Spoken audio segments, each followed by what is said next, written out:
325, 327, 328. So these are also artificial plasmids. And along with that, you can also observe some artificial plasmids, PUC 19. So here UC stands for University of California. So this plasmid is constructed by the students of the scientists of the University of the California, PUC 19. And here PUC 101, it is also constructed by the scientists of the University of California, and 101 is the identification number of this plasmid. So the artificially constructed plasmids are, examples would be PBr 322, PBr 325, PBr 327, PBr 328, PUC 19, PUC 101. So all these are the plasmids which you are using in the rDNA technology process. Now let's understand the detailed explanation of the vector, which is PBr 322. So try to observe here, this plasmid has been made many changes. You can notice this plasmid PBr 322 artificial plasmid has a 2 antibiotic resistance genes. So it has a 2 selectable markers. You can notice here this is an ampicillin resistance gene. So this is an ampicillin resistance gene. And there is another selectable marker which is tetracycline resistance gene. So this is a tetracycline resistance gene. So this plasmid has 2 selectable markers, 2 antibiotic resistance gene, ampicillin resistance gene, and tetracycline resistance gene. And second important thing you can notice is this plasmid has 8 restriction sites for 8 restriction endonucleases. So that means what? 8 restriction endonucleases enzymes can cut this plasmid. So they have 8 restriction sites. Now let's check on that 8 restriction sites. Now let's start with the tetracycline resistance gene. So in this gene area,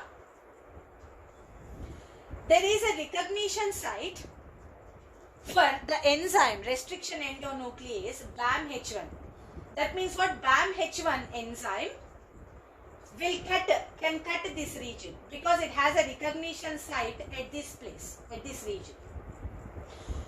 Now BAMH1 is a restriction endonuclease which is obtained from the bacteria Bacillus amyloliquefaciens. So this is an enzyme which is discovered from the isolated from the Bacillus amyloliquefaciens bacteria. Next one, we have SAL1 restriction endonuclease. Now this enzyme also has a recognition site in the tetracycline resistance region. So even SAL1 is having a recognition site here in this place. Now SAL1 is a restriction enzyme which is obtained from the bacteria Streptomyces albus. Right.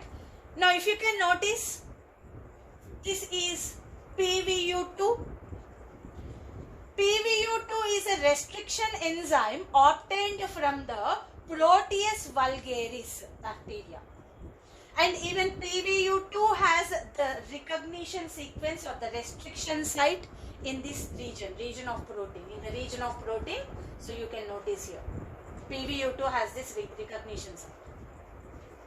Next one, you can also observe here is the ORI gene, origin of replication gene.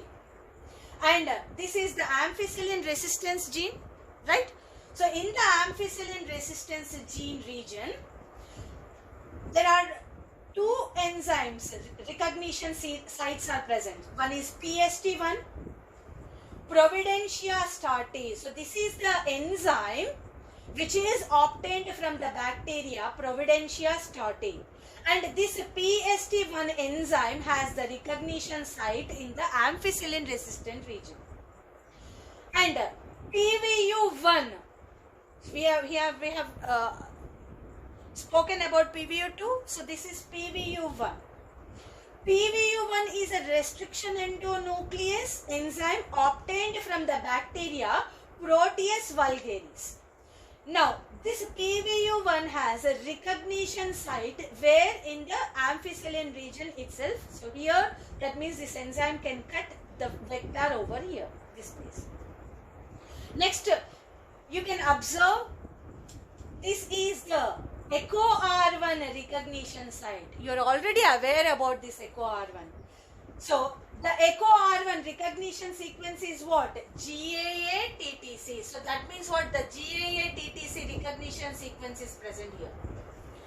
So, Echo R1 recognition sequence is present here, not on the selectable marker region. So, it is outside the selectable marker region, which is here, somewhere here.